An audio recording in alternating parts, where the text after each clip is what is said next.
Là, ils sont pas propres, ils sont dé... Non mais sérieux, genre qui a fait ce montage? Une paire de ciseaux, retenez bien, on va en avoir besoin dans cette vidéo. Et c'est la base de tout. Ça va créer des monteurs de...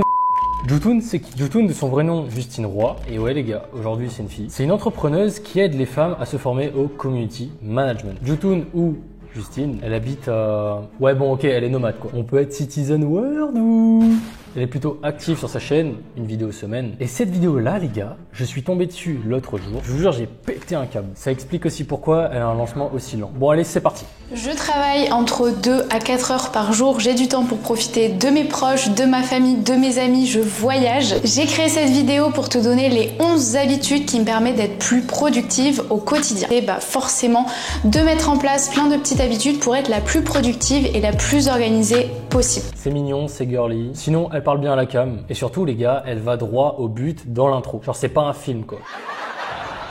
Elle parle d'elle, cool. Donc pas mal pour le storytelling. Donc petite présentation et hop, on attaque la vidéo. Dernièrement, c'est la toxicité des réseaux sociaux. En fait, si quelqu'un ne te fait pas sentir positive, que tu n'es pas inspiré, que tu ne te reconnais pas dans cette personne, ça ne sert à rien de la suivre. Donc demande-toi, est-ce que cette personne ajoute de la valeur à ma mission? Et est-ce que quand je regarde cette personne ou son contenu, est-ce que ça m'aide à atteindre mes objectifs? Sinon, tu unfollow. Deuxième habitude, je ne sais pas si tu connais la loi... Bon. Je pense que je vais filer ça au monteur. Non mais sérieux, genre qui a fait ce montage? Les cuts les gars, les cuts, c'est pas compliqué d'en faire. C'est le premier truc qu'on apprend quand on fait une vidéo et c'est la base de tout. Là, ils sont pas propres, ils sont dé... Je sais pas combien il a été payé le monteur, mais là c'est chaud quoi. Je sais pas comment tu peux rendre ça à une cliente. En disant vas-y ça passe. Non. Que tu débutes ou que tu sois pro, tout le monde commence par le même truc pour apprendre, c'est les cuts, tout simplement. On va dire on va arrêter de déconner, je vais vous montrer tout de suite le jump cut. Bon là on va faire un tuto bisounours parce qu'avant j'étais en feu. Donc les gars, vous choisissez le moment où vous devez faire le cut. Donc, en l'occurrence ici, juste là. Vous prenez votre ciseau, ok? Vous coupez à la fin, vous coupez quand elle va recommencer à parler. Et là, attention, l'étape la plus compliquée, on supprime. Et ben voilà, putain, c'était pas compliqué. Hein. Et du coup, le truc pour ne pas faire entendre que la partie a été cut, et c'est pour ça qu'on l'appelle jump cut, c'est juste ça. On va venir prendre la bande sonore à gauche, la bande sonore à droite, on va faire en sorte que les deux se chevauchent. Ensuite, on va hop là. Et maintenant, regardez ça. Dans ma mission, et est-ce que quand je... C'est quoi, je fais de la magie ou... Non, parce que les mecs, sur le marché du montage vidéo, des fois vous avez des formateurs de qui vendent leur formation de et là les gars, ça va créer des monteurs de mais qui vont faire des vidéos de... Bon, on passe à la suite. Ça m'aide à atteindre mes objectifs. Sinon, tu unfollow. Alors il faut que tu demandes comment tu peux maximiser les résultats. Donc par ça, j'entends temps, énergie et argent. C'est tout bête, mais par exemple, si aujourd'hui tu veux... Le truc qui est dommage, les gars, quand vous voulez marquer quelque chose dans une vidéo, genre un passage, un moment, faites en sorte que si vous le faites avec un texte qui ressorte bien. Parce que là, du coup, le texte qu'elle a choisi, il est très esthétique, c'est cool, mais du coup, on le remarque pas trop. Il est assez rapide en plus et il est à peine voyant. Donc, mettez quelque chose d'assez gras, d'assez voyant et faites en sorte qu'on a le temps de le voir. Mon conseil aujourd'hui, c'est du coup d'identifier les actions qui sont du 20% et les actions qui sont du 80%. Focalise-toi au maximum sur ces 20% et fais passer ces actions en priorité absolue. Troisième habitude à faire, couper les notifications.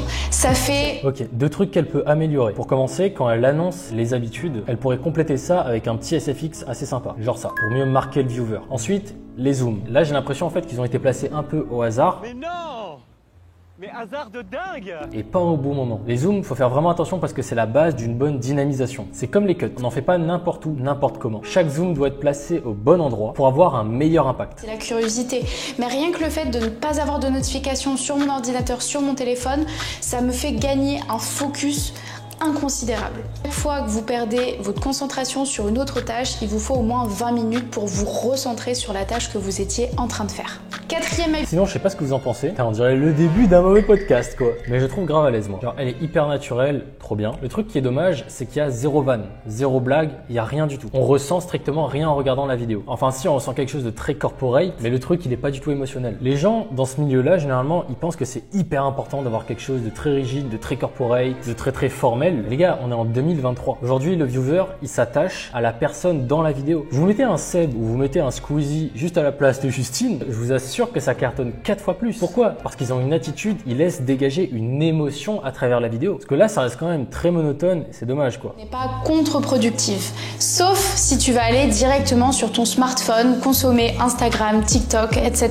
En fait, tu vas clairement passer en mode dopamine et ça va briser ta concentration. Et marcher, aller prendre l'air, prendre un snack, il y a plein de choses à faire, mais vraiment évite d'avoir juste ce boost de dopamine qui va juste détériorer en fait ton niveau de concentration pour la suite de ta journée et des tâches à venir. 10e habitude, avoir une to-do list. Ah, c'est dommage. C'est fort dommage. Vous voyez ce genre de plan? Bah en fait, ça offre une dimension beaucoup plus intimiste, croustillante quoi, si vous voulez.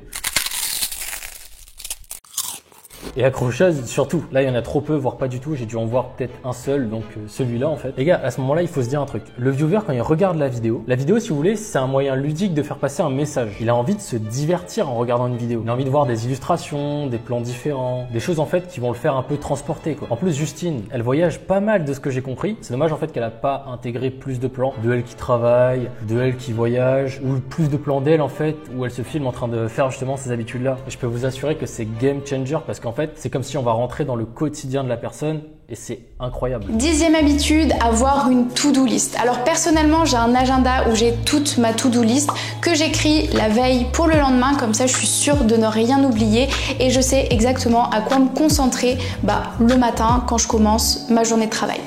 11e et dernier. Sinon, c'est pas mal là ces petites animations. C'est assez original, j'en vois pas trop. Et en fait, on formate déjà la personne qui regarde à se dire que ces habitudes-là sont faisables avec un téléphone ou du moins que ça a un lien avec le téléphone quoi. Ça me permet tout simplement d'être plus productive et de pouvoir profiter un peu de tous les aspects, que ce soit pro ou perso. J'espère que cette vidéo aura pu t'aider. N'hésite pas à me dire en commentaire quelle habitude tu vas mettre en place dès demain. Petit passage à l'action rapide et surtout n'oublie pas de t'abonner à la chaîne si cette vidéo t'a plu et n'hésite pas à liker cette vidéo et je te dis à la semaine prochaine pour une nouvelle vidéo. Aïe aïe aïe aïe aïe aïe. Le call to action un peu tard là pour le coup. Alors les gars, un call to action c'est pas forcément à la fin d'une vidéo. Moi je trouve que les gens sont trop matrixés en mode abonnez-vous pour ne rien louper, activez la cloche, etc. tu vois. En 2015 ouais peut-être que ça marchait bien. Aujourd'hui en 2023 il y a des façons beaucoup plus créatives de faire ça. Par exemple le mieux placé dans ce domaine là les gars, Locklear. Locklear à chaque début de vidéo il trouve un moyen assez spécial de faire comprendre à la personne qui regarde de s'abonner et ça je trouve ça génial. Tu t'apprêtais à passer le code ou le permis, alors laisse un pouce bleu sur cette vidéo ou ton examinateur va te saquer. Bonne chance pilote. Ça change de tous les gens qui disent abonne-toi pour ne rien louper, tu vois. Et en fait, indirectement, ça a un impact beaucoup plus important. Bon les gars, c'est l'heure de la note. Ouais, j'ai skip plein de passages, la vidéo était assez monotone en vrai. Parce qu'il n'y a pas trop de variété entre les plans, c'est juste elle face cam. Et comme c'est pas animé, vous doutez bien que du coup, c'était très long à regarder. Vraiment, j'ai trop de tilt au début. Je sais pas si c'est elle qui a fait le montage ou si c'est un monteur qui a fait le montage. Mais les cuts, genre vraiment les cuts, c'était pas possible. N'oubliez pas un truc les gars. Sur ce genre de vidéo en fait, où on donne de la valeur et de l'information, il n'y a pas de grande variété de plans. Il n'y a qu'un face cam de vous. Donc le montage en fait, il doit être beaucoup plus minutieux, beaucoup plus travaillé et offrir une plus grande diversité. Donc par exemple, des petits plans de Justine qui se balade, qui fait ses habitudes, etc. Parce que si on n'a pas ça, bye bye le taux de rétention quoi. Donc bye bye le watch time et du coup les gens quittent et du coup ça fait moins de vues. Donc juste au frérot qui a monté la vidéo, tiens, une bonne paire de ciseaux hein. Et puis voilà. Bon, on est sur une fin de vidéo. Allez hop les gars, le compte Insta, allez vous abonner, sinon je vous cisaille hein, forcément. Sur ce, à la prochaine, ciao.